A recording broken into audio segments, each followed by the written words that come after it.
Hey y'all, this is Cindy. I'm the Tireless Tangler, and you've arrived at the last day of the 100 Days of Zentangle Project 2019. Now, this is not one of the 100 days, but this is a wrap-up video to the project where we're going to talk about shading your finished project and a few things you can do to touch it up. Okay, so let's get started. Now, whether you have finished your project at this point or not, this information is hopefully going to be helpful. When I started the project, I approached this very much just with a pencil graphite sort of mentality.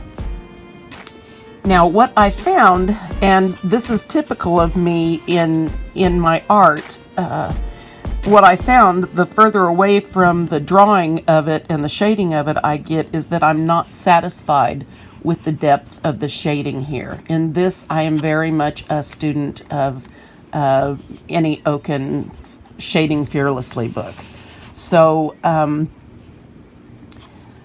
when I started out, the graphite wasn't enough, right? In the beginning with this, I went over this area here with colored pencil, you know? And you can see, let me zoom in. You can see here, the blend wasn't very good. I used an alcohol marker to blend it, which I should not have done. I should have waited until I got my blending solution in and used that. But you can see the white spots. It didn't blend out well, so we've got these lines, and I want to get rid of a lot of that. So I wasn't happy with the black colored pencil method that I used right at the beginning. And so I've sort of put this off because I wanted to experiment a little bit and see what else I could try that might give me better shading depth with less issues, with fewer issues, okay? So here are at least what I'm aware of as some shading options that a lot of people may be considering right now. The first one, and for some people this might be the best one, and that would be to use a Copic marker. Copic markers are alcohol based, and they give a really beautiful, beautiful look if you can get them to work. But my experience with Copics is they take a lot of practice. A lot of practice. I really struggle with these getting my blends good. And so I am choosing not to use Copics on this because a mistake would be tragic here and undoable with alcohol markers. I mean, you can blend them out, but you can't really take it off once it's there. So the next thing I had used was this black Prismacolor Premier pencil. The other option in black colored pencils would be to use the Prismacolor Verithin, and that is a brand of pencil that is not quite so opaque, meaning not quite such a thick laydown. It is much more see-through, but it's also possible that way to get a nice smooth blend. So that would be another option, and I have decided not to do that, mostly because I can't find my Verithin. Then the last option, as I see it, is to use a water-based marker, like, for example, the Tombow dual tip. One side is brush, and the other side is a pretty fine point marker, although probably not fine enough to draw with really, but for what we're doing will work well.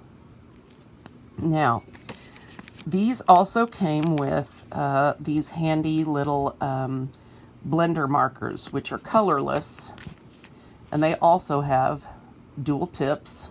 If I can get this back.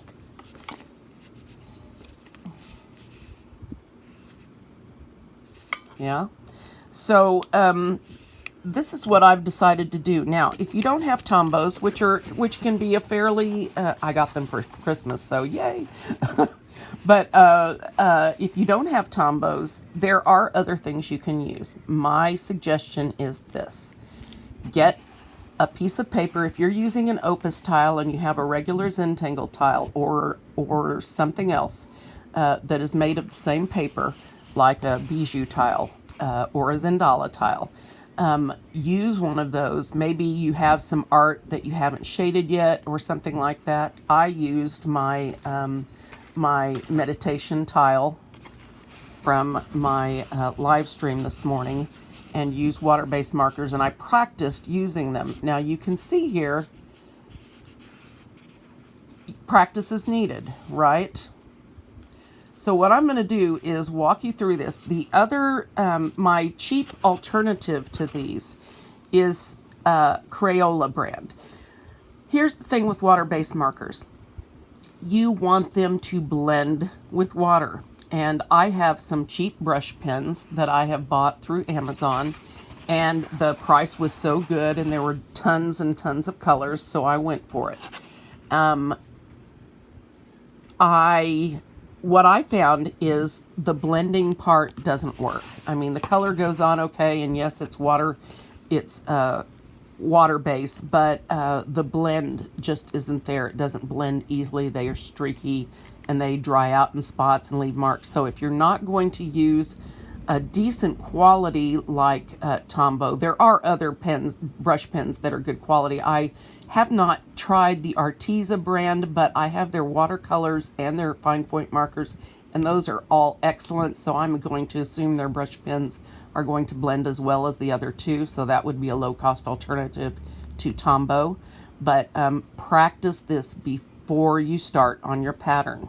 There is a learning curve to this. Okay, so let me show you what I'm going to do in a couple of squares here. All right, I think what I'm going to do, and I'm going to use the fine point first on this. I wonder if there's a spot to put this. Ooh, there is. Yay. Oh, look at it. Okay, I'm going to take this, and my first warning to you is a little bit goes a long way. It's always possible to add more if it's not enough, but it is very difficult to lift the color out once it's down. So just apply a tiny bit, and I'm going to do this all the way around, right above the mark.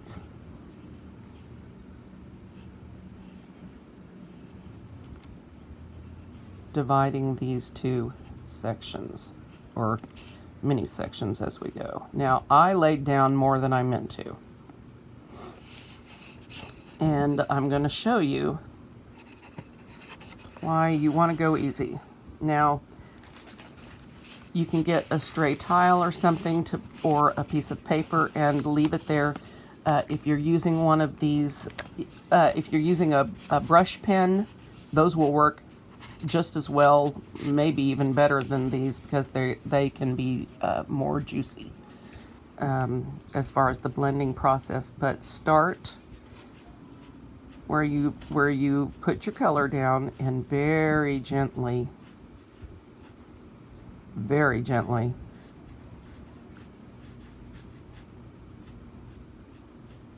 draw the water-based color up.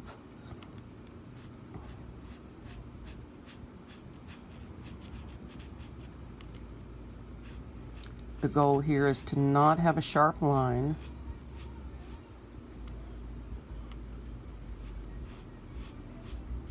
Now, if I had a lighter marker, I probably would have used it here. And I may get my brush pen out.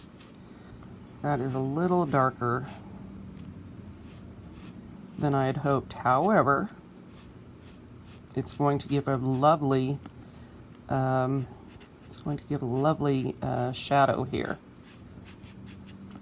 Also, word of note, when you use water-based markers, don't freak out if it looks too dark, because when it dries, it's going to be lighter, right?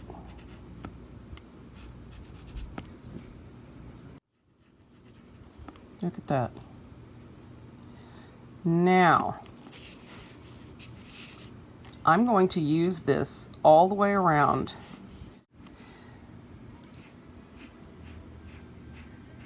Note of caution. These pick up color, right? So if you've got, this one may be a little dry for what I'm doing, but if you've got enough color on the tip of these, you can take that and accentuate the shading someplace else. Now, I probably will be taking a tiny bit of ink. Another note for using these. This works too.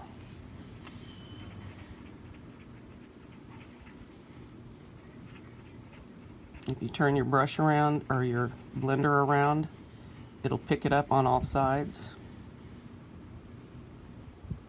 Look at that.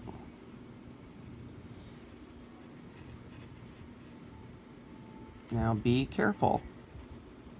It can be a lot more than you think it's going to be.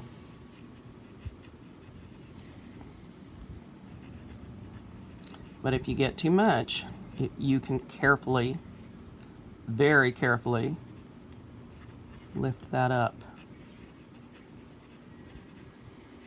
Well, I really got too much there, didn't I? Well, I'm going to make it work. Now, if you have to let it dry and go back in later, you do not want to rub too much, which is one of the things that would make an aqua brush ideal for this. I'm going to use a water brush right here after I see how dark this is once it dries. I'm not going to freak out. And you can see here that it will pill up the surface of your paper if you rub too much. So even on these Zentangle tiles, or maybe especially on them, you don't want to rub too much.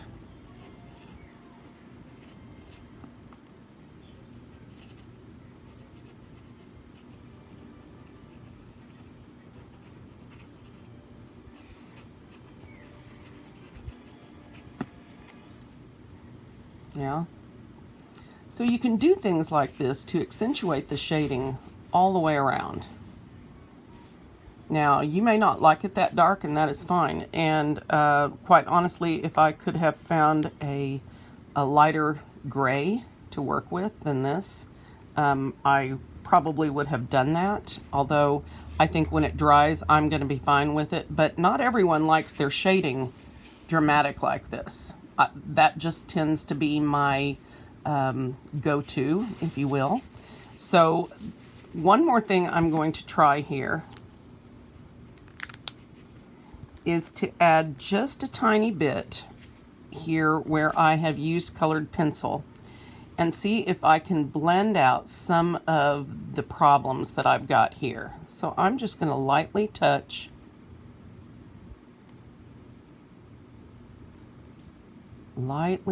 this down right along this line, and I'm actually getting less ink with the brush side of that than I am when I use the small tip, if that makes any sense at all.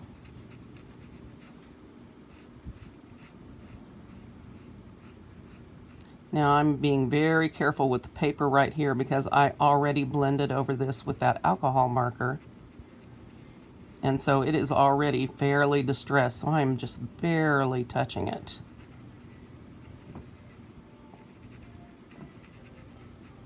You're doing good. Thank you, baby. Welcome.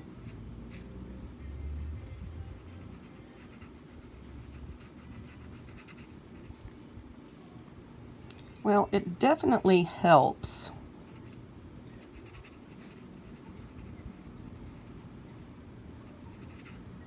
We'll let that dry and see.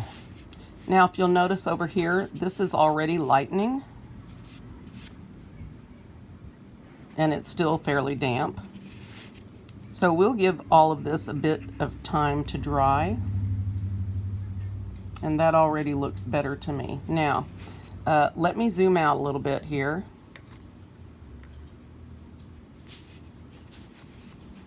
And look at this section. Hold on.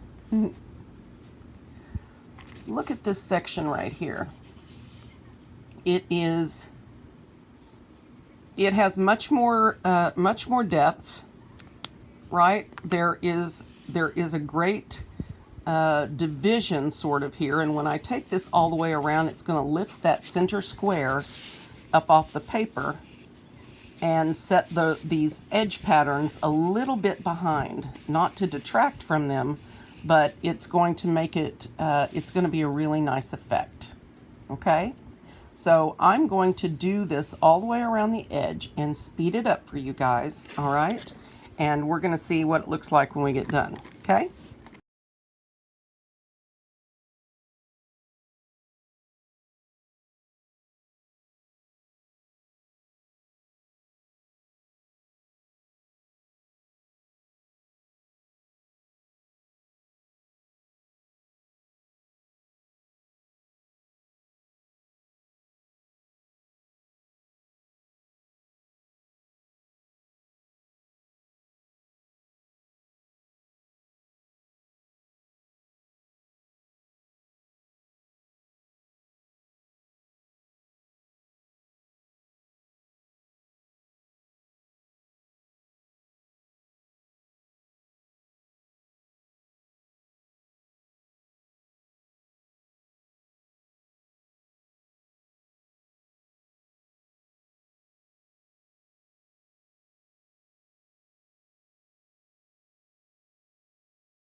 Let's see if I can get out far enough for you to see just what a difference, how much more dynamic this is, how this lifts up the middle section, draws the back. Now I do have some spots I need to blend out more. You can also see that by adding a little shadow right on one side of these rosettes, they also are popped out sort of just a little bit. So this is how I'm going to continue on. I'm going to do this at every intersection where these sections come together. And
Okay, for your intersections, if you have a brush pen that's dual tip, I suggest you use the fine tip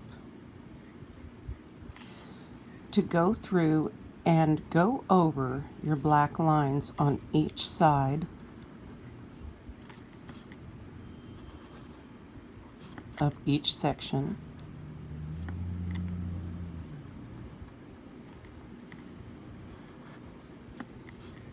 How much you want to put on there depends on what color you're using. If you have a lighter gray pen, you might want to be generous.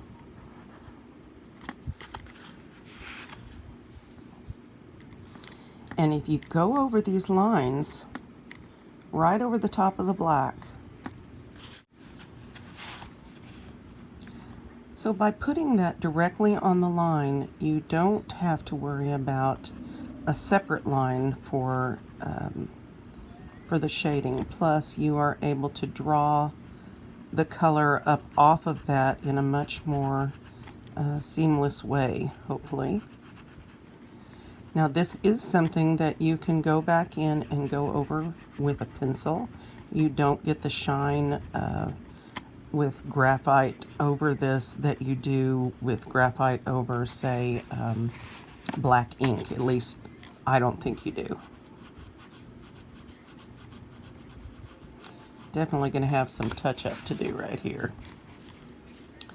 And this is a very good example of the problem with using water-based markers, is they can be a mess if you're not really careful. And even when you are really careful, they can still be a mess.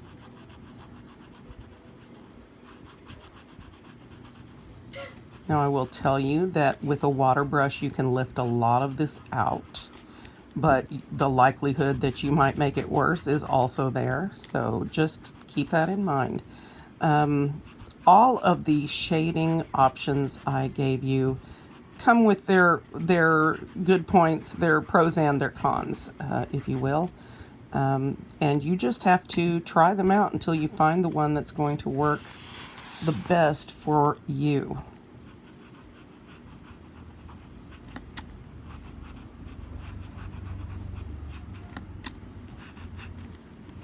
All right,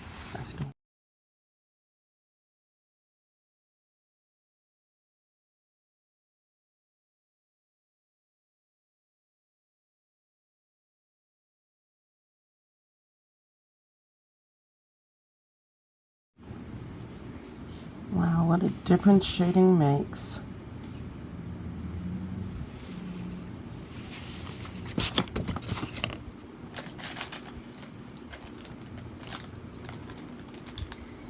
Now, I'm going to finish the rest of this off camera, but I wanted to show you that you can, even though you've used a water-based marker, let me find a good spot where it's nice and dry.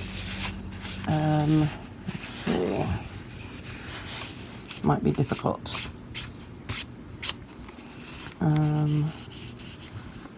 This one's fairly dry. Or we'll do it right here.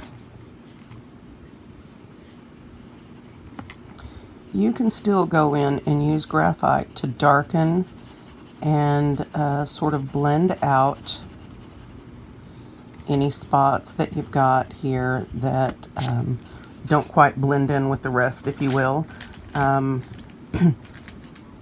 This is a good place to use something a little bit tougher. Of course, your tortillon works fine. Now, at this point, you have wet the paper, you have dried the paper, you have gone over the paper, you have rubbed on it. It's getting tired, right? And so you don't want to overdo it because you're going to lose your color in spots where it starts to what we call pill up, which is when the paper makes the little tiny balls and pulls off, the top layer pulls off. That's called pilling. And when you overwork the tooth or the surface of your paper, that's what happens. So if you start getting that should be an early warning sign to lighten your pressure, and if you can, leave that area alone. All right. Let's see where else. with another spot. If you don't quite get the depth that you're looking for, of course, I got plenty of depth here. Maybe here, a better spot. And right here, I don't know if I ever blended that or... But any place where it just doesn't look even or deep enough, you can go in with your pencil now and just sort of give it a little extra oomph. It's a technical term.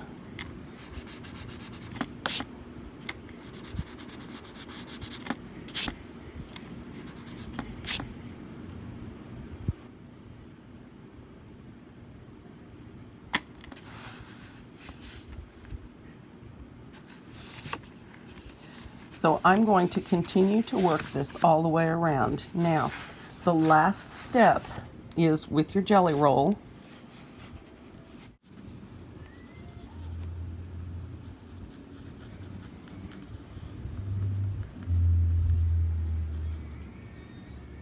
There we go.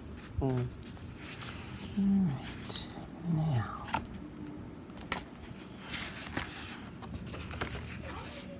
All right. Once you have allowed lots and lots and lots of time to dry, then you can take your white jelly roll, or you can use the Signo Uniball. I cannot emphasize enough that you need this to be dry before you work on it. Otherwise, keep in mind, jelly rolls, gel pens ink is also water-based, and so if the paper is wet, you will not get the result that you are hoping for. Then just go to any areas you've got that have sort of gotten grayed out or have stray lines or whatever your issue is, and very gently, very carefully add this to any spots you feel could use a little help. And of course, I have plenty of those. Now, use this sparingly. I am using a lot more than I would like because I have some really messy spots. But keep in mind, if you are going to scan or digitize this in any way, this can reflect in photographs. And depending on how you scan it, it may show up on a scanner. So use this with caution, and keep in mind that what you see as a flaw or a problem may be completely unrecognizable to anyone else but you.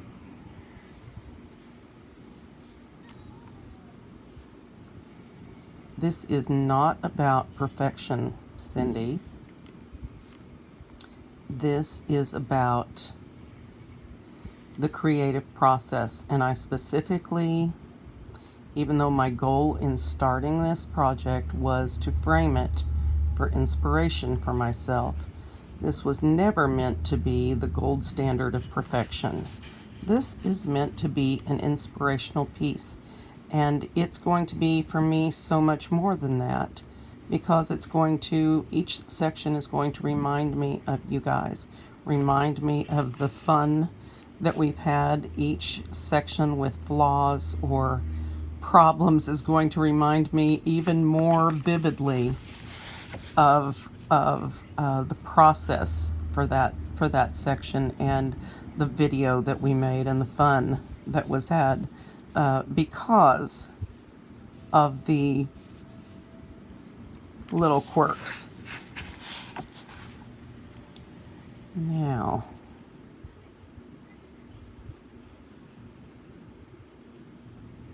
I think I am going to ink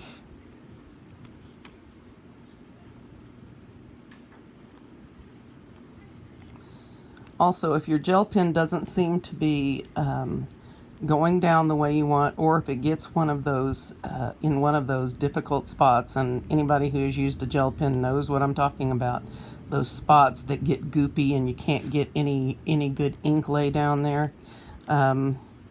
If you get those spots, leave them, let them dry, come back to them hours later after they have really set in, and then go over it again, and it might not be so bad. Now, this is what I call tempting the fates, at least for me, because I frequently make a bigger mess.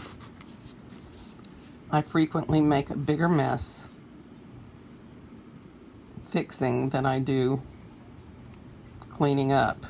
However,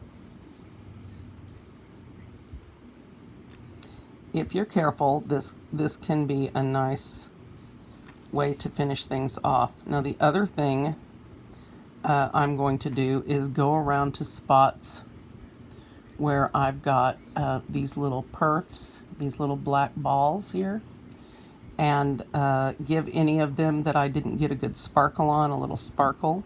That will help this whole piece to stand out.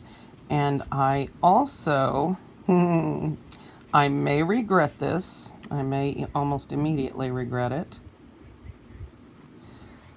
But I am also very tempted to clean this section up with, what was this one? It's Rhea Matheson's. It's Zonk. No, that's not Zonked. It's, I'll think of it here in a minute. But I have been very tempted to try, if I can get the pen to work,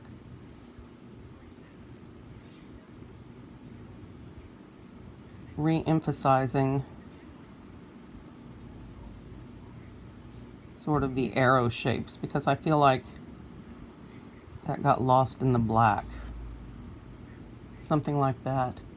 But I may come in here with a different, I may come in here with one of my Sakura Moonlight. Those might sit on the black surface a little bit better and not look so grayed out. That's something I'll consider. Or maybe a gold jelly roll. I've got quite a few options that I could take with that. So I think I'm going to leave that for now. See how that sets. Another jelly roll tip for you: if you have trouble keeping yours going, you can tap it gently. That sort of pushes the ball back into the tip and recoats it with ink, hopefully. Not always, but hopefully. And so take your jelly roll around and just spot check. You know, if it's a spot that you feel like you can leave without anybody caring, leave it. Less is more in this. Less is much, much, much more. So don't go crazy with it. However, if you do have spots that are a mess, it is a way to, I won't say fix them, but it can de-emphasize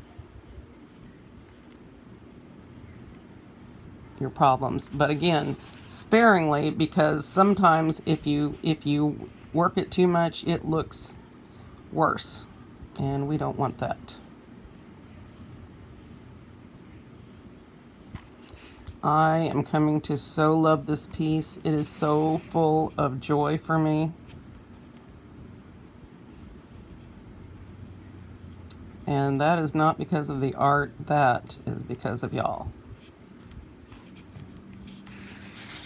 If you get a big glob on there and it's too much, you can lift it, you can just tap it off with your finger, or you can use a small aqua brush.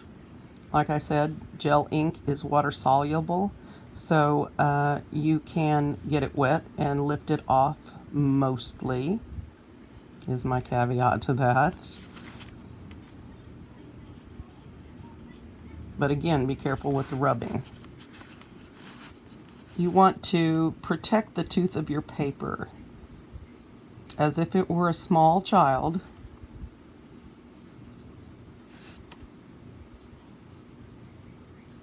keeping in mind that any extra rubbing could really be irritating.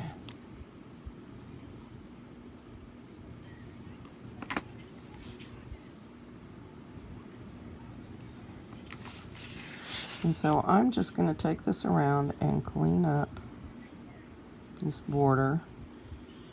And of course the last part of this is coming back in with my black ink pen and cleaning up the jelly roll. So it's definitely a back and forth process.